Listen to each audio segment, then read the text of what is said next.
محمل نے ایک نظر کھڑکی سے باہر پھسلتی شام پہ ڈالی. فرشتے کو گیٹ سے اندر آتے ہوئے دیکھا. اس کے آنے کی کچھ دیر بعد ہمایوں کی گاڑی اندر داخل ہوئی. البتہ وہ 5 منٹ بعد ہی کچھ کاغذات اٹھا کر واپس چلا گیا. اس کی گاڑی ابھی ابھی نکلی تھی. وہ کھڑکی کی اس طرف چوکیدار کو گیٹ بند کرتے دیکھ رہی تھی جب دروازہ ہولے سے بجا. محمل. فرشتے نے اپنے مخصوص انداز میں پکارا. پھر ہولے سے دروازہ کھولا. اب وہ کثرت سے سلام نہیں کرتی تھی. محمل نے گردن موڑ کر اسے دیکھا. وہ دروازوں کے بیچوں بیچ کھڑی تھی. دراز قد کانچ سی سنہری آنکھوں والی لڑکی جو کھلتے گلابی رنگ کے لباس میں سر پہ دوپٹہ لیے کھڑی تھی. وہ کون تھی؟ اسے لگا وہ اسے نہیں جانتی. کیسی ہو؟ نرم سی مسکراہٹ سجائے وہ چہرے پہ اندر داخل ہوئی. بلقیس بتا رہی تھی تم میرا پوچھ رہی ہو؟ وہ آگے بڑھ کر عادتاً شیلف پہ پڑی کتابیں رجسٹر اور ٹیپ وغیرہ سلیقے سے جوڑنے لگی. اس کے بھورے بال کھلے تھے. اس نے انہیں پہ دوپٹہ لے رکھا تھا ایسا کہ چند لٹیں باہر گر رہی تھیں.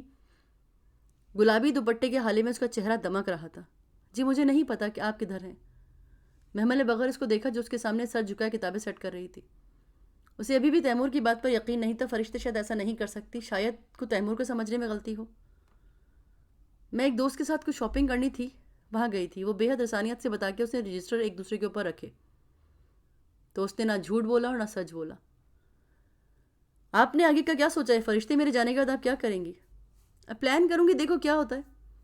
وہ گلدان میں رکھے سوکھے پھول احتیاط سے نکال رہی تھی. اس کے جواب مبہم تھے. نہ سچ نہ جھوٹ. اور سارا دن تم کیا کرتی رہی؟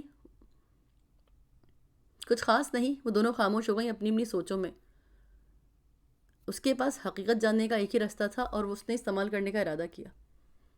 فرشتے وہ جسم کس کی کرسی پر ڈالا گیا تھا؟ کون سا جسم؟ فرشتے نے پلٹ کے اسے دیکھا. پلٹنے سے اس کا دوپٹہ سرک گیا. قرآن میں ایک جگہ ایک جسم کا ذکر ہے جو کسی کی کرسی پر ڈالا گیا تھا. آپ کو یاد ہے وہ کس کا جسم تھا؟ اس نے ایسے اس انداز سے پوچھا جیسے وہ بھول گئی ہے. فرشتے نے الجھ کر چند لمحے سوچا پھر نفی میں سر ہلا دیا. نہیں مجھے یاد نہیں. اور محمل کو سارے جواب مل گئے. فرشتے قرآن بھول گئی تھی. اگر وہ اسے پڑھتی رہتی تو اسے یاد رہتا لیکن وہ اسے پڑھنا چھوڑ چکی تھی. قرآن تو چند دن کے لیے بھی چھوڑا جائے تو وہ فوراً ذہن سے محو ہو جاتا ہے. یہ کتاب اللہ کی سنت تھی. یہ کبھی تبدیل نہیں ہوگی. اس نے گہری سانس لی. وہ سلیمان علیہ السلام کی کرسی تھی جس پر ایک جسم ڈال دیا گیا تھا. اوہ ہاں اچھا. فرشتے نے میز پہ گرے پانی کے قطرے صاف کیے. آپ نے ایسا کیوں کیا فرشتے؟ وہ بہت دکھ سے بولی. اب وقت آ گیا تھا کہ چوہے بلی کا کھیل بند کیا جائے. کیا؟ فرشتے نے سر اٹھا کے اسے دیکھا. وہ جو اس گھر میں ہوتا رہا میں وہ سب جاننا چاہتی ہوں. مثلاً؟ اس نے آئبرو اٹھائی. اس کے چہرے پہ وہی نرم سا تاثر تھا. سب کچھ. کس بارے میں؟ میری اور ہمایوں کی شادی کے بارے میں. اس کے انداز میں ندامت نہ تھی نہ ہی پکڑے جانے کا خوف. وہ بہت آرام سے پوچھ رہی تھی. سب کچھ. اس نے آہستہ سے دہرایا. جب ہمایوں کراچی سے آیا تو اس نے مجھے پرپوز کیا تھا. وہ تمہارے ساتھ نہیں رہنا چاہتا تھا مگر طلاق سے پہلے وہ مجھ سے شادی نہیں کر سکتا تھا. سو ہم نے ڈیسائیڈ کیا جب تم ہوش میں آؤ گی تو وہ تمہیں ڈیورس دے دے گا اور ہم شادی کر لیں گے. وہ تو جیسے کوئی موسم کی خبر سنا رہی تھی. وہ کہتا تھا کہ علماء سے فتویٰ لے لیتے ہیں مگر میرا دل نہیں مانتا تھا. میں نے سوچا کچھ وقت انتظار کر لیتے ہیں. پھر تم ہوش میں آئیں. سو اس نے ڈیورس پیپرز پہ سائن کر دیے. مجھے پرپوز کرنے سے پہلے ہی وہ تمہیں ڈیورس دینے کا فیصلہ کر چکا تھا. اور اگر ضروری نہ بھی ہوتا تب بھی وہ ایسا کرتا کیونکہ یہ شادی رکھنے کو وہ راضی نہیں تھا. وہ بہت سکون اور اطمینان سے میز پہ ٹیک لگائے اس کے بارے میں اس کے ان کہے سوالات کا جواب دے رہی تھی. دیکھو میں نے اس کا پرپوزل اس لیے قبول کیا کیونکہ طلاق کے بعد بھی اسے کسی نہ کسی سے تو شادی کرنی ہی تھی اور مجھے بھی کسی سے شادی کرنی تھی. اور چونکہ ہم دونوں ایک دوسرے کو اچھے سے جانتے ہیں سو اس کے پرپوزل میرے لیے بہترین چوائس تھا. میں اس کو تمہارے ساتھ تعلق ختم کرنے کے لیے تو مجبور نہیں کر سکتی تھی. وہ کسی کی بات نہ مانتا ہے نہ سنتا ہے تو شرعی لحاظ سے میرے پاس پرپوزل قبول کرنے کا جو حق تھا وہ میں نے اسے استعمال کیا. اور اس کے پاس دلائل تھے, توجیحات تھیں, ٹھوس وزنی شرعی سہارے. محمل خاموشی سے اس کی باتیں سنتی رہی. ذرا دیر کو چپ ہوئی تو اس نے کہا, اور جب ہمایوں نے آپ سے میرے اور فواد کے تعلق کی نوعیت اور ان تصویروں کے بارے میں پوچھا تب آپ نے کیا کہا؟ اس نے اندھیرے میں تیر چلایا. وہی جو سچ تھا. وہ اب بھی پرسکون تھی. اس نے موئز کو کچھ تصویریں اور ایگریمنٹ لا کے دکھائے تھے جو ہم نے فواد سے طے کیے تھے. میں تو سمجھی تھی کہ اس نے اس بارے میں تم نے ہمایوں کو بتایا ہوگا. میں نے اس کے غصے کے ڈر سے خود نہیں بتایا مگر جب تم نے نہیں بتایا تو اس کا غصہ کرنا تو لازمی تھا نا. اس نے مجھے بلایا پھر مجھ پہ چیخا. میں چپ کر کے سنتی رہی. اس نے پوچھا یہ ایگریمنٹ سچا ہے یا جھوٹا. میں نے سچ بول دیا. وہ غصے میں چلاتا رہا. میں اسے دکھ تھا کہ ہم دونوں نے اس پہ ٹرسٹ نہیں کیا. پھر اس نے وہ تصویریں مجھے دکھائیں اور پوچھا سچ ہے یا جھوٹ. تو میں نے سچ بولا. کیا؟ یہی کہ مجھے نہیں معلوم. فرشتے نے بولا مجھے واقعی نہیں معلوم محمل, یہ سچ ہے یا جھوٹ یہ میں کیسے بتا سکتی ہوں. وہ اسے دیکھتی رہ گئی. یہ فرشتے کا سچ تھا. اچھا تو پھر اس نے مجھ سے جو باتیں کی تھیں وہ سچ یا جھوٹ؟ وہ اسے یہ بتا کر گیا کہ تمہارا اور فواد کا افیئر تھا. اس رات فواد نے تمہیں پرپوز کرنا تھا, کوئی رنگ وغیرہ بھی دی تھی اس نے تمہیں, بہانے سے ہمایوں کے گھر بھیجا تھا. اس رنگ کا ذکر فواد کی اس کال میں بھی تھا جو ہمایوں نے ٹیپ کی تھی. بہرحال اس نے یہ بات پہلے تو اگنور کر دی تھی, پھر مجھ نے جب اسے یاد دلایا تو وہ الجھ گیا. اس نے پوچھا مجھ سے تو میں نے سچ بول دیا. اس کی بار وہ خاموش رہی. اس نے نہیں پوچھا کہ فرشتے کا سچ کیا تھا. وہ جان گئی تھی کہ وہ کیا کہنے جا رہی ہے. میں نے اسے کہا میں اس بارے میں کچھ نہیں جانتی, نہ ہی تم نے مجھے اس معاملے میں کوئی رازدار بنایا ہے. اس نے اس رات کے بارے میں پوچھا تو بھی میں نے سچ بتایا کہ فواد تمہیں پرپوز کرنے کے بہانے ڈنر پہ لے جا رہا تھا. تم نے مجھے یہی بتایا تھا تو میں نے سچ بات بتا دی. وہ چپ چاپ یک لخت سامنے کڑی مطمئن لڑکی کو دیکھتی رہی جس کے چہرے پر ملال نہ تھا. اس کا وہ ایک راز تک نہ سنبھال سکی تھی. یہ سچ کیسے ہو سکتا ہے جس میں کسی امانت کا خون ہو؟ وہ تو جانتی تھی وہ اس کی بہن تھی. کیا وہ اس کی پردہ پوشی نہیں کر سکتی تھی؟ فواد نے کبھی یہ نہیں کہا تھا اسے پرپوز کرنے جا رہا ہے. یہ سب اس نے خود سے سوچا تھا. اس سے غلطی ہوئی تھی. وہ سمجھی کہ وقت کی دھول نے اس کو غلطی سے دبا دیا ہوگا. مگر لڑکیوں کی کچی عمر کی نادانیاں اتنی آسانی سے کہاں دبتی ہیں. اسٹیپ میں کسی رنگ کا ذکر بھی تھا. ہمایوں نے بار بار سنا اور مجھ پہ غصہ ہوتا رہا کہ میں نے اسے بے خبر کیوں رکھا. پھر اس نے اپنا ٹرانسفر کراچی کروا لیا. اب وہ کھڑکی سے باہر لان میں دیکھتی کہہ رہی تھی. وہاں کراچی میں اسے آرزو ملی. اس کے فادر کے ڈیتھ کے بعد کریم اور غفران چچا نے بھی اس کا حصہ دبا لیا تھا. تو اس نے سوچا ایک تیر سے دو شکار کرتے ہیں. اس نے فواد سے تمہارا اور میرا سائن کردہ کاغذ لیا. وہ اس کے ہاتھوں ہمایوں کو بھجوا دیا. فواد آرزو کو پسند کرنے لگا تھا. وہ اب سے شادی کرنا چاہتا تھا تو وہ اسے اپنانے کے لیے بھی تڑپ رہا تھا. مگر آرزو کو ہمایوں بہتر لگا. اس نے سوچا ہمایوں تمہارا قانونی حصہ آغا کریم سے واپس لینے میں, اس کا حصہ لینے میں مدد کرے تو تمہارے حصے پہ بھی قبضہ ہو سکے گا جو ہمایوں کی ملکیت میں ہوگا. اور نیچرلی تمہارے بارے میں تو وہ یقین سے تھی کہ تم کبھی اٹھو گی نہیں. بادل ایک دفعہ بس زور سے گرجے. کہیں دور بجلی چمکی. شام کی نیلاحت سارے کمرے میں بھر گئی.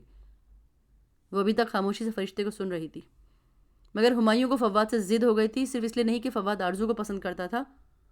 اس نے آرزو کو اپنے قریب اسی لیے آنے دیا. فواد ہمایوں کی منتیں کرتا رہا کہ وہ آرزو کو چھوڑ دے, مگر ہمایوں اس سے اپنے سارے بدلے چکانا چاہتا تھا.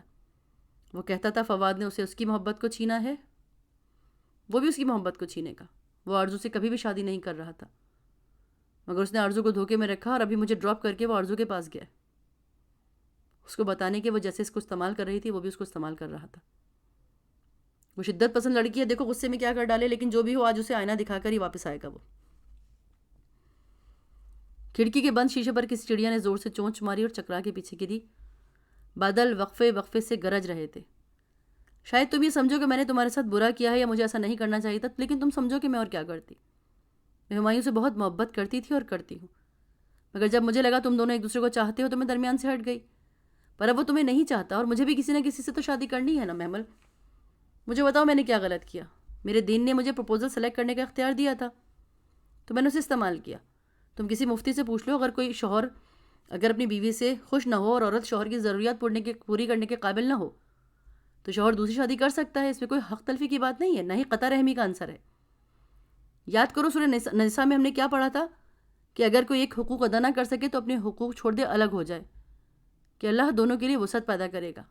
اچھا تو اپنے مطلب کی آیات اسے آج بھی یاد تھی. آئی ہوپ کہ تمہاری کنفیوژن اور اعتراض جتنے ہیں دور ہو گئے ہوں گے. میں نے 7 سال تمہاری خدمت کی ہے, حالانکہ یہ میرا فرض نہیں تھا, مگر اس لیے کہ تم یہ نہ سمجھو کہ میں تم سے پیار نہیں کرتی. تم نے ایک بار مجھ سے وعدہ کیا تھا کہ ضرورت پڑنے پہ تم میرے لیے اپنا حق چھوڑ دو گی. فواد نے گردن پہ پستول رکھا تھا اور تمہیں بچانے کے لیے میں نے اپنا حق چھوڑ دیا تھا نا محمل. یہ باتیں میں نے آج کے دن کے لیے سنبھال رکھی تھی تاکہ میں آج تم سے تمہارے وعدے کی وفا مانگ سکوں. وہ خاموش ہو گئی. اب محمل کے بولنے کی منتظر تھی. محمل چند لمحے اس کا چہرہ دیکھتی رہی, پھر آہستہ سے لب کھولے. آپ نے کہہ لیا جو آپ نے کہنا تھا؟ ہاں. کیا آپ میری سنیں گی؟ ہاں. تو پھر سنیے. اعوذ باللہ من الشیطان الرجیم. اس نے تعوذ پڑھا تو فرشتے نے الجھ کے اسے دیکھا, مگر وہ رکی نہیں. بہت دھیمے مگر مضبوط لہجے میں اسے سنانے لگی وہ عربی جو ان دونوں کو سمجھ میں آتی ہے.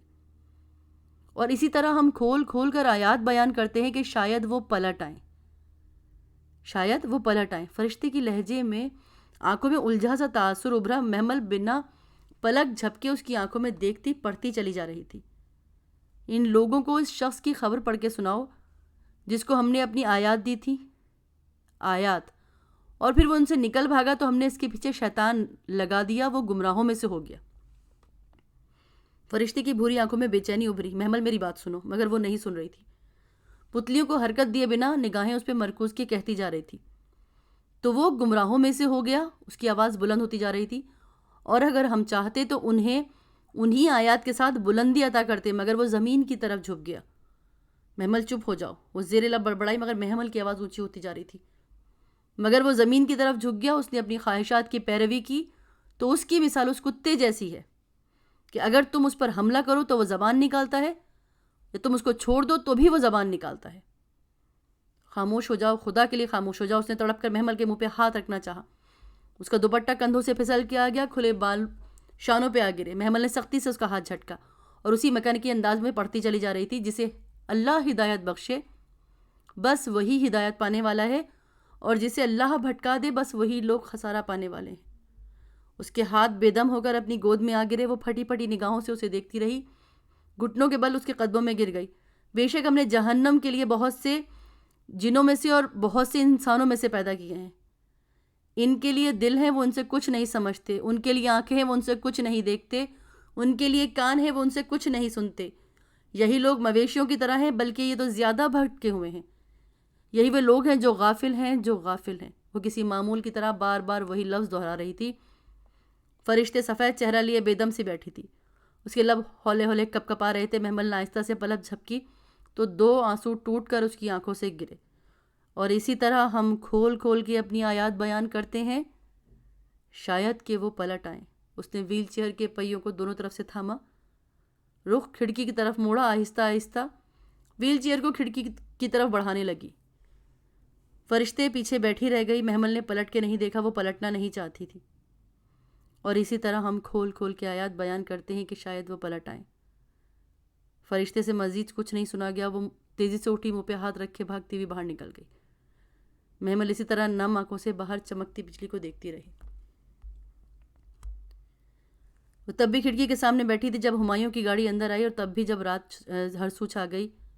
اس گھر میں آخری رات تھی، وہ اسے سکون سے گزارنا چاہتی تھی۔ تب اس نے بلقیس کو بلایا، جس نے اسے بستر میں لیٹنے میں مدد دی۔ پھر وہ آنکھوں پہ ہاتھ رکھ کے گہری نیند میں چلی گئی۔ اس کے ذہن میں اندھیرا تھا، گھپ اندھیرا۔ جب اس نے آواز سنی، تاریکی کو چیرتی، اپنی جانب کھینچتی، محمل نے جھٹکے سے آنکھیں کھولی۔ کمرے میں نائٹ بلب جل رہا تھا، ارد گرد کے پردے ہٹے ہوئے تھے۔ رات کے وقت شیشے کے پٹ کھول کر رکھتی تھی تاکہ جالی سے ہوا اندر آئے۔ وہیں باہر سے کوئی آواز اندر آ رہی تھی۔ اس نے بیڈ سائڈ ٹیبل لیمپ پر ہاتھ مارا، ٹیبل لیمپ فوراً جل گیا۔ روشنی سامنے دیوار گر کھڑکی پہ پڑی، نیچے گھڑی تھی۔ اس نے وقت دیکھا، رات کا 1 بج رہا تھا۔ اس نے رک کر سننا چاہا، لفظ کچھ سنائی دینے لگے تھے، اے اللہ میرے دل میں نور ڈال دے۔ محمل نے بے اختیار سائڈ ٹیبل پر رکھی بیل پہ ہاتھ مارا، وفی بصری نورن، اور میری بصیرت میں نور ہو۔ بلقیس تیزی سے دروازہ کھول کر اندر آئی۔ محمل کی وجہ سے وہ کچن میں سوتی تھی۔ جی بی بی، مجھے بٹھا دو بلقیس۔ وفی سمیع نورن، اور میری سماعت میں نور ہو۔ بلقیس چونک کر کھڑکی کو دیکھنے لگی، اور میرے دائیں جانب اور بائیں جانب نور ہو۔ بہت احتیاط سے بلقیس نے اسے ویل چیئر پہ بٹھایا۔ اب تم جاؤ، اور میرے اوپر اور نیچے نور ہو۔ مدھم چاندنی کی چاشنی میں ڈوبی آواز ہر شے پر چھا رہی تھی۔ محمل نے ویل چیئر کا رخ باہر کی طرف موڑا، اور میرے آگے پیچھے نور ہو۔ آواز میں اب آنسو تھے۔ وہ ویل چیئر کو گھسیٹتی باہر لائی۔ چاندی میں ڈوبا برآمدہ سنسان تھا۔ وہ مترنم غم زدہ آواز لان سے آ رہی تھی۔ اس نے سوز میں پڑھتے پڑھتے ذرا ہچکی لی۔ محمل آہستہ آہستہ برآمدے کی آرام دہ ڈھلان سے نیچے ویل چیئر کو تاڑنے لگی۔ یہ ڈھلان فرشتے نہیں بنائی تھی اس کے لیے۔ اور میرے گوشت اور لہو میں نور ہو۔ لان کے آخری سرے پر دیوار سے ٹیک لگا ایک لڑکی بیٹھی تھی۔ اس کا سر نڈھال سا دیوار کے ساتھ ٹکا تھا، آنکھیں بند تھیں۔ جب سے قطرہ قطرہ آنسو ٹوٹ کر رخسار پہ گرے، لمبے بھورے بال شانوں پہ گرے۔ اور میرے بال اور کھال میں نور ہو۔ محمل ویل چیئر کو گھاس پہ آگے بڑھانے لگی۔ گھاس کے تنکے پہیوں کے نیچے چڑمڑانے لگے۔ میرے نفس میں نور ہو، میرے لیے نور کو بڑھا دے۔ وہ اسی طرح آنسو بہاتی بند آنکھوں سے بے خبر پڑھتی جا رہی تھی، اے اللہ مجھے نور عطا فرما۔ چاندنی میں اس کے آنسو موتی کی طرح چمک رہے تھے۔ فرشتی کی آنکھوں میں جنبش ہوئی، پلکیں جدا کی۔ محمل کو دیکھا، وہ شاید بہت روئی تھی۔ اس کی آنکھیں سرخ تھیں۔ کیوں رو رہی ہیں؟ اس کے اپنے آنسو گرنے لگے۔ یہ وہ لڑکی تھی جس نے اس سے قرآن سنایا تھا، قرآن پڑھایا تھا، اس کی جان ان لوگوں سے جڑائی تھی، 7 سال اس کی خدمت کی تھی، بہت سے احسان تھے اس کے اوپر، اور اس نے آج اسے رلا دیا۔ مجھے رونا چاہیے تھا، مجھے رونا ہی چاہیے، میں نے زیادتی کی ہے، محمل بہت زیادتی۔ وہ خاموشی سے اس کو سنے گئی۔ ابھی فرشتے نے بہت کچھ کہنا تھا وہ جو کہہ نہیں سکی۔ میں نے 7 سال میں بہت سی توجیحات جوڑی، دلیلیں اکٹھی کی، اور تم نے 7 آیتوں میں انہیں ریت کا ڈھیر بنا دیا۔ میں نے خود کو بہت سمجھایا، بہت یقین دلایا کہ یہی صحیح ہے، مگر آج میرا یقین ٹوٹ گیا۔ محمل میں خود غرض ہو گئی، کتے کی طرح خود غرض جو ہڈی ڈالنے پر بھی زبان نکالتا ہے۔ اس کے اوپر چاند کی تکتی آنکھوں سے قطرے گر رہے تھے۔ اس کے اوپر کبھی تم نے میری چاندی کی وہ انگوٹھی دیکھی ہے محمل؟ تم نے کبھی پوچھا نہیں وہ مجھے کس نے دی تھی؟ وہ مجھے میری خالہ نے دی تھی، وہ انہوں نے اپنی بہو کے لیے رکھی تھی، اپنی وفات سے قبل وہ مجھے بیمار تھی، انہوں نے مجھے پہنا دی۔ میری امی ان کا مطلب سمجھتی تھی مگر خاموش رہیں۔ وقت آنے پر ہمایوں سے بات کرنا چاہتی تھی مگر وہ وقت آیا ہی نہیں۔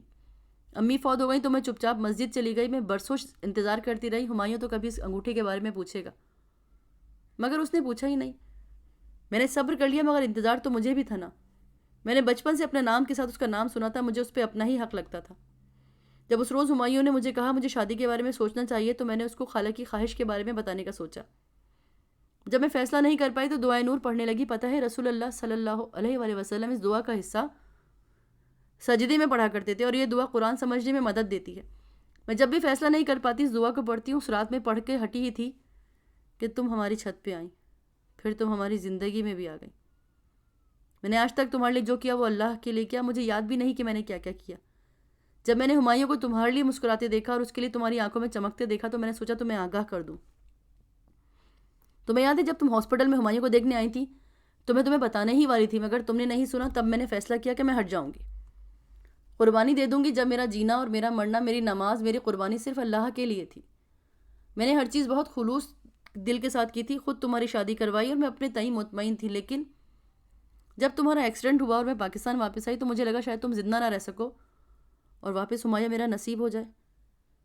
وہ اس طرح کے سوچنے سے بھی میں ڈرنے لگی تھی۔ میں واپس چلی گئی۔ جب ہمایوں مجھے کال کرتا اور تمہاری مایوس کن حالت کے بارے میں بتاتا تو مجھے لگتا یہی تقدیر ہے، شاید تم ہمیں چھوڑ جاؤ گی۔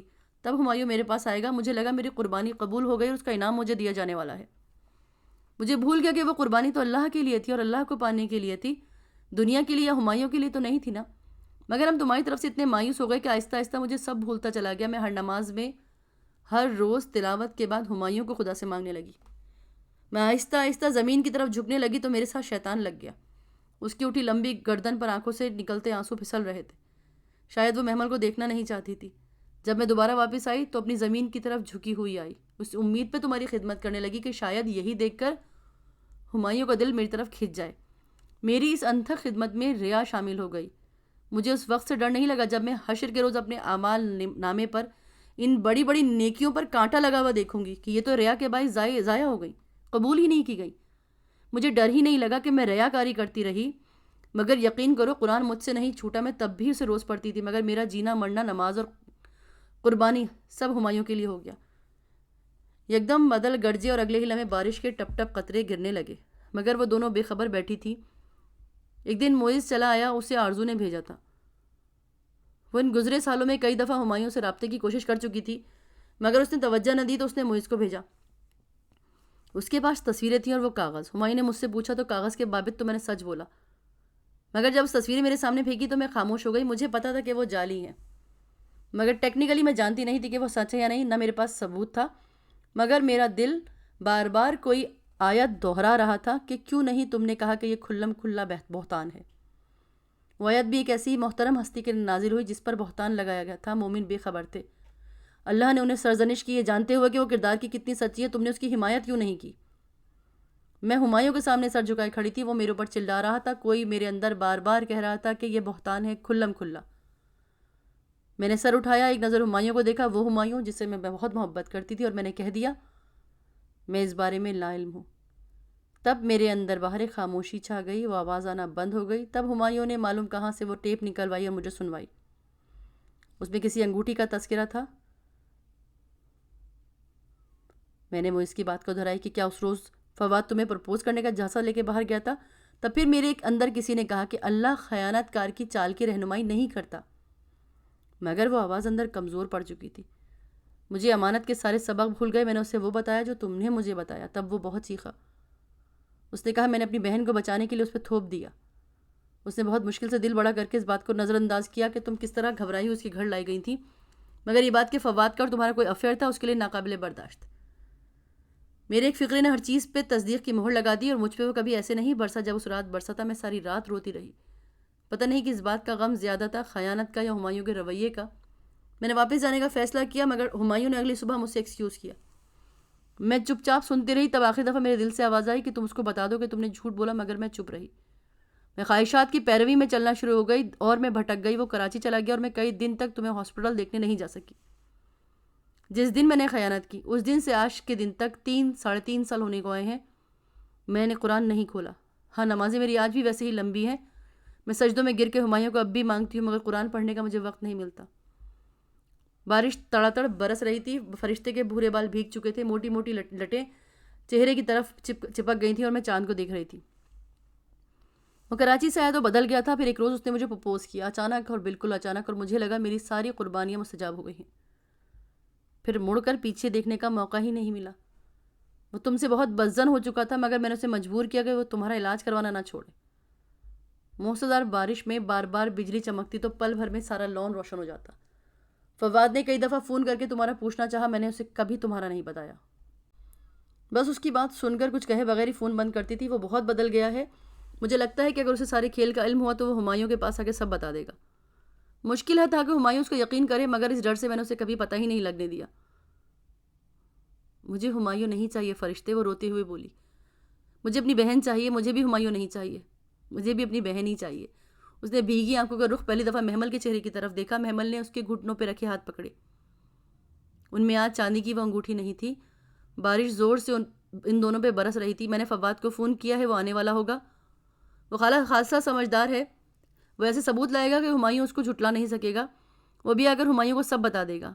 ابھی کل دوپہر میں خاصا وقت ہے، تمہاری عدت ختم نہیں ہوئی۔ میں جانتی ہوں وہ حقیقت جان کر رہ نہیں پائے گا اور تمہیں واپس اپنائے گا۔ آؤ اندر چلتے ہیں۔ فرشتے نے اپنے ہاتھ اس کے ہاتھوں سے نکالے اور ویل چیئر کی پشت تھامی۔ بس مجھ پہ احسان کرنا، ہمایوں کو یہ مت بتانا کہ میں نے خیانت کی۔ میں اس کی نظروں سے نہیں گرنا چاہتی۔ بظاہر میں نے جھوٹ نہیں بولا، مگر مجھے تمہارا راز نہیں کھولنا چاہیے گا۔ میں اس سے کہہ دوں گی کہ مجھے غلط فہمی ہوئی تھی۔ میں فواد کے سامنے تمہاری تائید کروں گی، مگر تم میری عزت رکھ لینا۔ وہ جانتا ہے کہ فرشتے جھوٹ نہیں بولتی، خیانت نہیں کرتی۔ اس نے ان تصویروں پہ نہیں، مجھ پہ یقین کر کے تمہیں طلاق دی تھی۔ تم میری عزت رکھ لینا۔ وہ اس کی ویل چیئر دھکیلتی آہستہ آہستہ بے خودی سے کہہ رہی تھی۔ محمل نے سر جھکا لیا۔ وہ فرشتے کو نہیں بتا سکی کہ آج وہ پھر زمین کی طرف جھک رہی ہے، مگر اسے پتہ نہیں ہے۔ تم ہمایوں کو واپس لے لو محمل، وہ تمہارا ہے، اسے تمہارا ہی رہنا چاہیے۔ وہ اس کے کمرے میں چھوڑ کے پلٹ گئی۔ کمرے میں اسی طرح نیم اندھیرا تھا، کھڑکی کے پردے ہٹے تھے۔ وہ کھڑکی کے سامنے بارش کو دیکھے رہی۔ انسان سب سے زیادہ جس سے محبت کرتا ہے، اللہ اسے اسی کے ہاتھوں سے توڑتا ہے۔ انسان کو اس ٹوٹے ہوئے برتن کی طرح ہونا چاہیے جس سے لوگوں کی محبت باہر آئے اور نکل جائے۔ اللہ نے اسے انہی لوگوں کے ہاتھوں توڑا تھا جن سے وہ سب سے زیادہ محبت کرتی تھی، ہمایوں، فرشتے اور تیمور۔ تبھی گاڑی کا ہارن سنائی دیا۔ وہ خاموشی سے دیکھتی رہی۔ وہ گاڑی بار بار ہارن بجا رہی تھی۔ تب اس نے برستی بارش میں ہمایوں کو گیٹ کی جانب جاتے دیکھا۔ اس نے گیٹ کھولا تو گاڑی زن سے اندر داخل ہوئی۔ ڈرائیونگ سیٹ کا دروازہ کھول کے وہ تیزی سے باہر نکلا۔ وہ فواد تھا، وہ پہچان گئی۔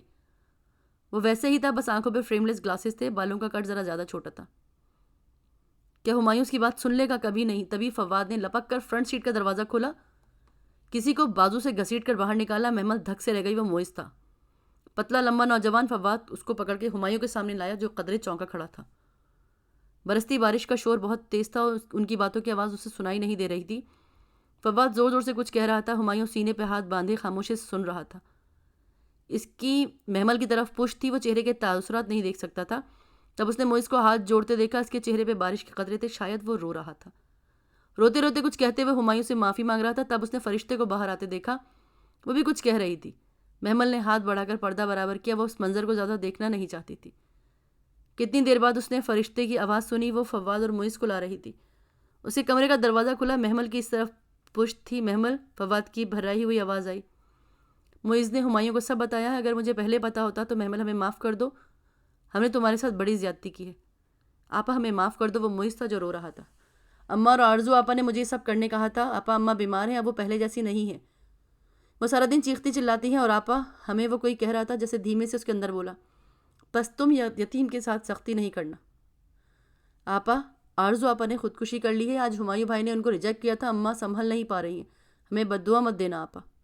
جاؤ معز، میں نے تمہیں معاف کر دیا اور سب کچھ معاف کر دیا۔ وہ کھڑکی کی طرف دیکھتی ہوئی بولی تھی، آپا دعا کرو آرزو آپا بچ جائے، ان کے لیے بد دعا مت کرنا۔ میں دعا کروں گی، تم جاؤ۔ ویسے ہی الٹے قدموں واپس پلٹ گیا، کیا تم ہمیں معاف کر سکتی ہو محمل؟ وہ شکست خوردہ ٹوٹا ہوا آغا فواد تھا۔ میں نے سب کو معاف کیا۔ وہ اب بھی پیچھے نہیں مڑی۔ آغا جان کو عادت جسم کا فالج ہو گیا ہے، وہ تمہیں بہت یاد کرتے ہیں۔ ممی ان کے غم کی وجہ سے نہ زندوں میں ہے نہ مردوں میں۔ سدرا کے شوہر کی ڈیتھ ہو گئی ہے اور اس کے وہ خاندانی سسرال والے اس کو میکے نہیں آنے دیتے، وہ اور اس کے یتیم بچے اپنے گھر میں اس سے بھی بدتر زندگی گزارتا کر رہے ہیں جو تم نے اور مسرت چچی نے ہمارے گھر گزاری تھی۔ مہرین کو بس مجھے کچھ مت بتائیں فواد بھائی، میں نے معاف کیا اور سب کو معاف کر دیا، مجھے بتا کر اور دکھی مت کریں، مجھے ابھی اکیلا چھوڑ دیں۔ اس کے نرم لہجے میں منت تھی۔ ٹھیک ہے، یہ تمہارا حصہ ہے، ان میں تمام سالوں کے منافع سمیت فرشتے کا حصہ میں اسے ادا کر چکا ہوں، ہو سکے تو ہمارے لیے دعا کرنا۔ وہ ایک فائل اور ایک لفافہ اس کے بیڈ کی پائنتی پر رکھ کر واپس چلا گیا۔ محمل نے گردن پھیر کے دیکھا، وہ سر جھکائے نادم اور شکستہ حال جا رہا تھا۔ وہ ہمیشہ سوچتی تھی کہ آغا فواد کا انجام کیا ہوگا، مگر یہ دنیا انجام کی جگہ تھوڑا ہی ہے، یہ تو امتحان کی جگہ ہے۔ اپنے گناہ نظر آنا بھی ایک امتحان ہے اور اصل فیصلہ تو روزے حساب ہی ہوگا۔ اس کے بیڈ کی پائنتی پر چند کاغذ رکھے تھے جو کاغذ اس کی زندگی کا محور تھے، مگر آج اس نے ان پہ دوسری نگاہ بھی نہیں ڈالی۔ ان کاغذ کے لیے اس نے فواد کا جھانسا قبول کیا تھا اور آج فواد نے اسے وہ خود لا دیے، مگر کتنی بھاری قیمت اس نے اس غلطی کی جو خود چکانی پڑی۔ کچی عمر کے سودے۔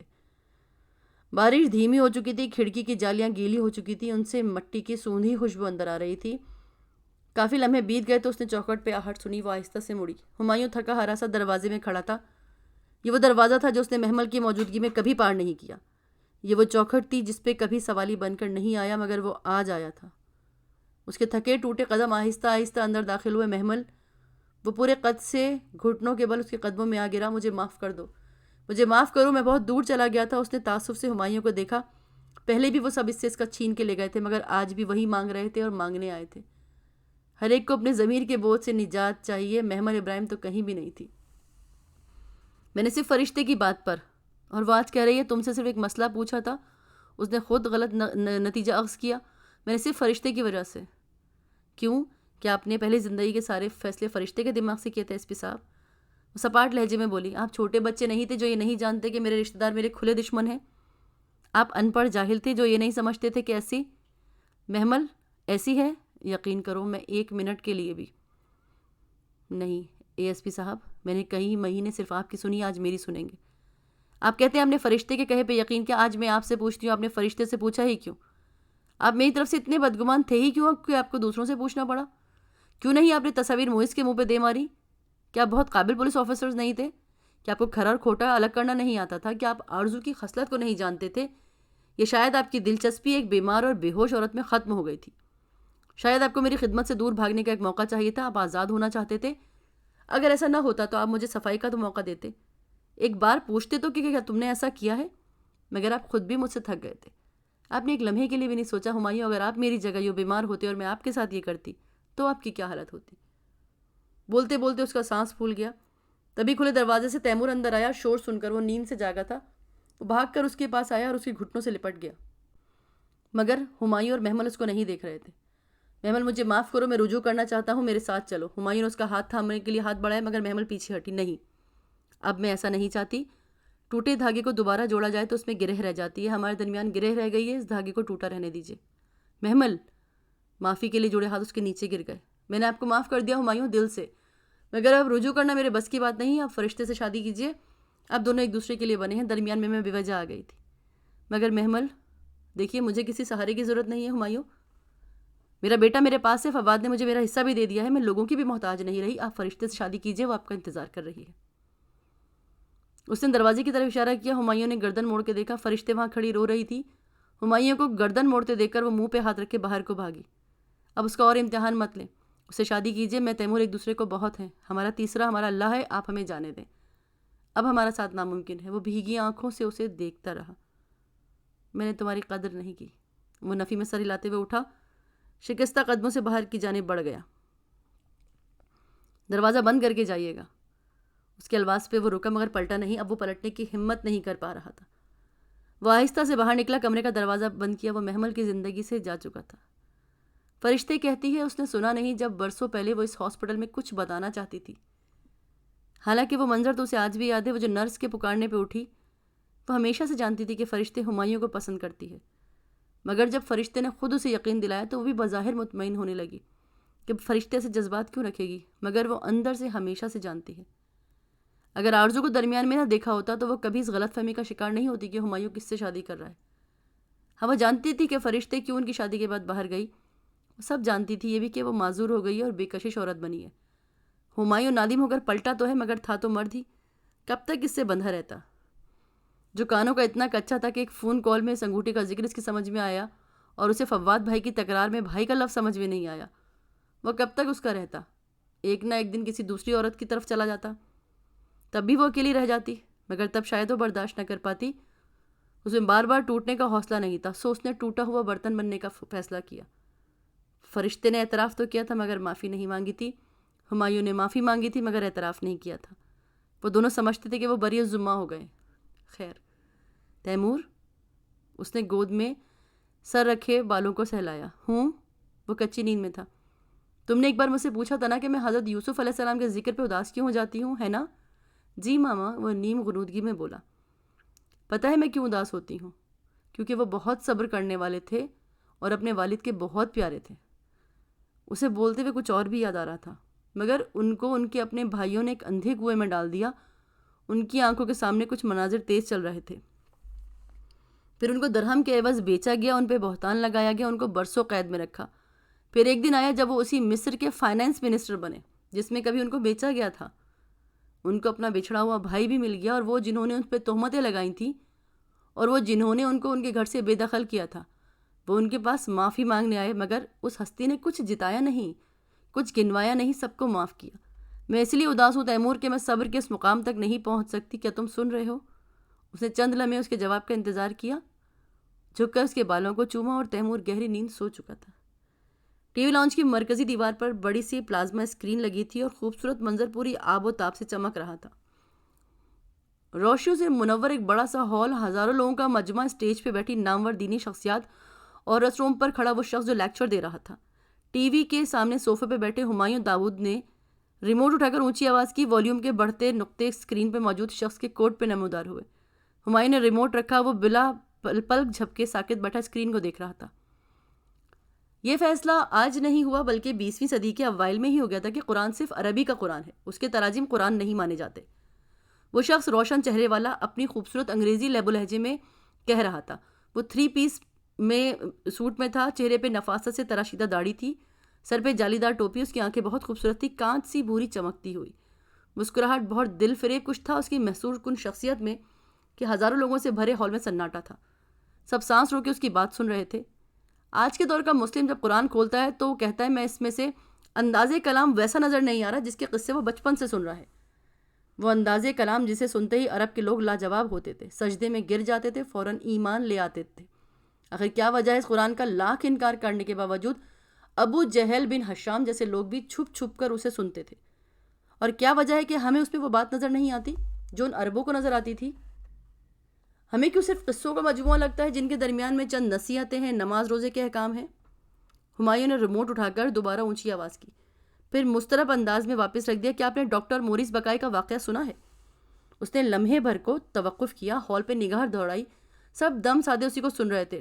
ڈاکٹر مورس بقائی ایک فرینچ ڈاکٹر تھے اور اپنے پاس آنے والے ہر مسلمان مریض سے کہتے تھے کہ قرآن حق نہیں ہے بلکہ ایک من گھڑت کتاب ہے۔ مریض بیچارے خاموش ہوتے تھے۔ ایک دفعہ جب شاہ فیصل ان کے پاس زیر علاج آئے تو انہوں نے یہی بات شاہ فیصل سے بھی کی۔ انہوں نے جب یہ بات کی تو انہوں نے بولا کیا تم نے قرآن پڑھا ہے؟ تو اس نے کہا ہاں۔ شاہ فیصل نے کہا تم نے صرف قرآن کا ترجمہ پڑھا ہے کیونکہ قرآن تو صرف عربی میں اترا ہے۔ ڈاکٹر بقائی نے اس کے بعد 2 سال لگا کے عربی سیکھی اور جب انہوں نے اصل قرآن پڑھا تو وہ فوراً مسلمان ہو گئے۔ بات دراصل یہ کہ ہم سے اکثر لوگوں نے قرآن نہیں پڑھا جو ہم عربی میں پڑھتے ہیں، اس کا لٹل ورڈ میننگ ہمیں نہیں آتا۔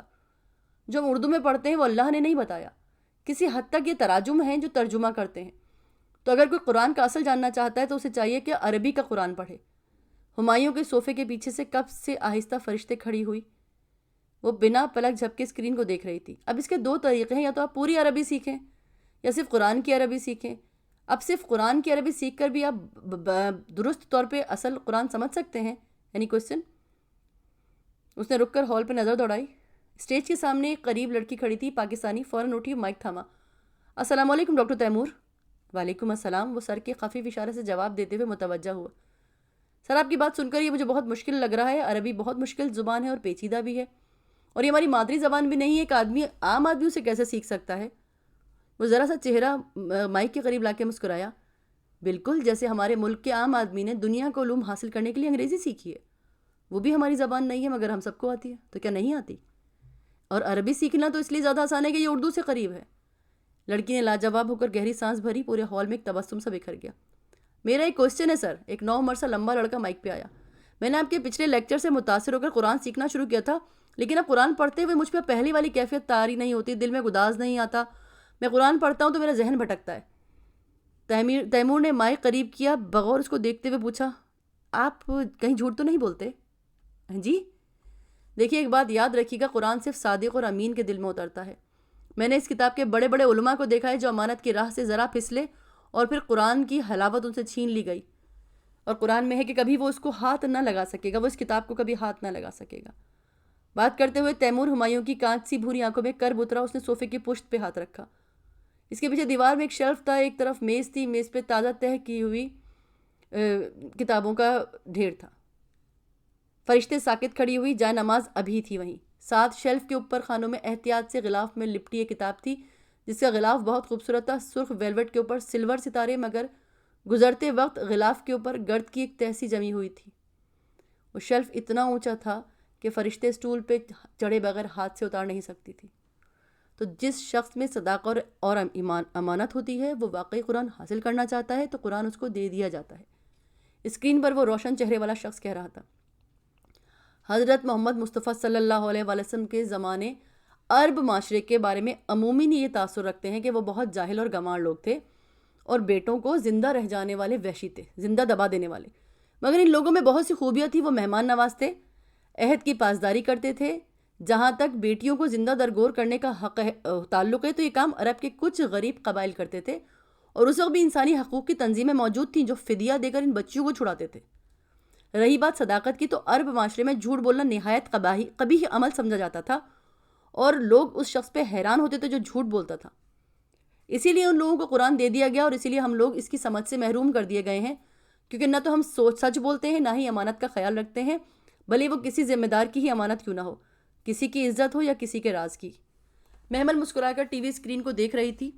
وہ سیمینار ملائیشیا سے لائیو آ رہا تھا. محمل اس سیمینار کو دیکھ رہی تھی. سیمینار ختم ہوتے ہی تیمور نے فلائٹ لینی تھی اور وہ جانتی تھی کہ رات کھانے پر وہ ان کے ساتھ ہوگا. ابھی اس نے تیمور کے لیے اسپیشل ڈش تیار کرنی شروع ہی کی تھی. وہ پروگرام چھوڑ کر کھڑی ہو گئی. تیمور کے لیے وہ کھانا ہمیشہ اپنے ہاتھ سے بناتی تھی. ایک ایک سبزی خود کاٹتی تھی. ہاں، آغا جان کا کھانا ملازمہ بناتی تھی. وہ سیڑھیوں کی طرف نکلتی ہوئی آغا جان کے کمرے کے دروازے کے باہر رکی. ہولے سے کھٹکھٹا کر بولا، آغا جان آپ نے ناشتہ کر لیا؟ وہ بیڈ پہ لیٹے تھے. ان کے ہونٹ فالج کے باعث ذرا ٹیڑھے ہو گئے تھے. اس کی آہٹ سن کر انہوں نے آنکھیں کھولی، مسکرانے کی کوشش کی. جب سے وہ اپنی اولاد پہ بوجھ بنے تھے محمل انہیں اپنے پاس لے آئی تھی. تیمور کہہ رہا تھا وہ رات تک پہنچ جائے گا. وہ آگے بڑھی اور کھڑے کھڑے ان کا ہاتھ نرمی سے تھامے بتانے لگی، میں رات کو کچھ اسپیشل بنانے کا سوچ رہی ہوں. کتنے دنوں بعد ہم تینوں اکٹھے کھانا کھائیں گے، ہے نا؟ آغا جان نے پھر مسکرانے کی کوشش کی. آغا جان کیا ہوا؟ ان کی آنکھوں سے 2 آنسو ٹوٹ کر گرے. آپ فکر مت کریں، میں ہوں نا آپ کے پاس. جس طرح اللہ نے مجھے شفا دی ہے آپ کو بھی دے گا. اس نے نرمی سے ان کے آنسو صاف کیے. اچھا، مجھے مسجد میں ایک لیکچر دینا ہے، بس گھنٹہ لگے گا، میں ابھی چلتی ہوں. جلدی آنے کی کوشش کروں گی، پھر ڈنر کی تیاری بھی کرنی ہوگی. وہ گھڑی دیکھتے جانے کو مڑی. آغا جان اب سسک سسک کر رو رہے تھے. وہ باہر آ کر سیڑھیوں کے پاس لگے آئینے کے سامنے رکی. سامنے کیل پر اس کی پونی ٹنگی ہوئی تھی. اس نے وہ اٹھائی، لمبے بال سمیٹ کر پونی میں جکڑے، پھر آئینے میں خود کو دیکھا اور مسکرا دی. وہ آج بھی اتنی ہی تر و تازہ تھی جتنی برسوں پہلے تھی، اور آج بھی ہر صبح وہ وہیں جاتی تھی جہاں پہلے جاتی تھی. اس نے ٹی وی بند کیا. تیمور کا پروگرام ختم ہو چکا تھا. وہ میز سے اپنا بیگ اور سفید جلد والا قرآن اٹھائے آغا ہاؤس سے باہر آ گئی. وہ مسجد جانے سے پہلے 15 منٹ کے لیے اسٹاپ پہ ضرور جاتی تھی. اسے کئی برسوں سے اس سیاہ فام لڑکی کی تلاش تھی جس نے اسے قرآن تک پہنچایا تھا. وہ ایک دفعہ اسے مل کر اس کا شکریہ ادا کرنا چاہتی تھی. سنہری سی صبح اتری ہوئی تھی، کہیں پرندے بول رہے تھے. وہ دھیمی رفتار سے چلتی، سفید جلد والا قرآن سینے سے لگائے بینچ پہ بیٹھی تھی۔ ہر صبح کی طرح آج بھی وہ اسی مہم سی امید پر آئی تھی کہ شاید وہ لڑکی آ جائے۔ رات خوب بارش ہوئی تھی، سرمئی سڑک ابھی تک گیلی تھی۔ وہ سر جھکائے اداس سی بیٹھی سڑک پہ چلتی چونٹیاں دیکھ رہی تھی۔ 15 منٹ ہونے کو آئے تھے مگر وہ لڑکی کہیں بھی نہیں تھی۔ وہ مایوس ہو کر محمل نے جانے کے لیے بیگ اٹھایا، تبھی اسے سڑک پہ قدموں کی چانپ سنائی دی۔ اس نے بے اختیار سر اٹھایا۔ ایک لڑکی دور سے چلی آ رہی تھی، کندھے پر کالج بیگ، ہاتھ میں موبائل، شولڈر کٹ بال کیچر میں جکڑے ہوئے، جینز پہ کرتا پہنے، چیونگم چباتی، قدرے جھنجھلاتی، دھپ سے آ کے اس کے ساتھ بیٹھی۔ محمل یک ٹک سے اسے دیکھتی رہی۔ وہ لڑکی ہر روز اس وقت آتی تھی مگر آج وہ پہلے آتا دیکھ کر اتنی چونکی نہیں۔ اب وہ پاؤں جھنجھلاتی ہوئی اکتا کر موبائل کے بٹن پریس کر رہی تھی۔ پتہ نہیں کیا سمجھتا ہے خود کو۔ وہ زیر لب غصے سے بڑبڑا کر بٹن زور زور سے دبانے لگی اور موبائل بیگ میں پھینک دیا۔ وہ ابھی تک یوں ہی لڑکی کو دیکھ رہی تھی۔ بہت دھیرے سے اسے کچھ یاد آیا۔ وہ لڑکی ادھر ادھر گردن گھماتی تنقیدی نگاہوں سے دیکھنے لگی۔ دفتن محمل کی نگاہوں کا ارتکاز محسوس کر کے چونکی۔ محمل نے ذرا سنبھل کر نگاہیں نیچے کی۔ نیچے لڑکی کا بیگ تھا جس پہ جگہ جگہ اس کا نام چاک سے لکھا تھا، عشا حیدر۔ وہ زیر لب مسکرائی، اسے بہت کچھ یاد آیا۔ ایکسکیوز می، اس نے چنگم چبانا روک کر ایک دم محمل کو مخاطب کیا۔ محمل نے نرم آنکھوں سے اسے دیکھا۔ میں روز آپ کو دیکھتی ہوں۔ اس نے محمل کی گود میں رکھے سفید کور والے قرآن کی طرف دیکھا۔ اور آپ کی اس بک کو بھی اتنی کیئر سے رکھتی ہیں، کچھ خاص ہے اس میں کیا؟ محمل نے سر جھکا کر سفید قرآن کو دیکھا۔ اس کی صاف جلد اب خستہ ہو گئی تھی اور جھلکتے سفید رنگ زرد پڑنے لگے تھے۔ وہ دیکھنے سے کوئی قدیم کتاب لگتی تھی۔ ہاں خاص تو ہے، اس نے مسکرا کر سر اٹھایا۔ اچھا، واٹ سو اسپیشل؟ وہ متجسس ہوئی۔ اس میں کسی عشا حیدر کا ذکر ہے، اس کی زندگی کی کہانی ہے، اس کے لیے کچھ میسیجز ہیں، اس لیے اسپیشل تو ہے۔ وہ لڑکی یکٹک منہ کھولے اسے دیکھتی رہی۔ کون عشا حیدر؟ وہ بہت دیر بعد بمشکل بول پائی۔ ہاں، ایسے ہی ایک زمین پر بسنے والی لڑکی جس کو لوگوں کی باتیں غمگین کرتی ہیں، جس کو کہنے سے قبل کوئی اس کے دل کی بات نہیں سمجھتا، جس کو زندگی سے اپنا حصہ وصول کرنا ہے۔ اسی لمحے بس نے ہارن بجایا۔ محمل نے بات روک کر دور سے آتی بس کو دیکھا۔ میں چلتی ہوں، تمہاری بس آ گئی ہے۔ وہ سفید جلد والی کتاب اٹھائے اٹھ کھڑی ہوئی۔ وہ لڑکی ابھی تک ششدر سی بیٹھی تھی۔ بس قریب آ رہی تھی۔ محمل چھوٹے چھوٹے قدم اٹھاتی بینچ سے دور جانے لگی۔ سنیں، بات سنیں، 1 منٹ رکیں۔ ایک دم وہ بے چینی سے اٹھی اور تیزی سے اس کی طرف لپکی۔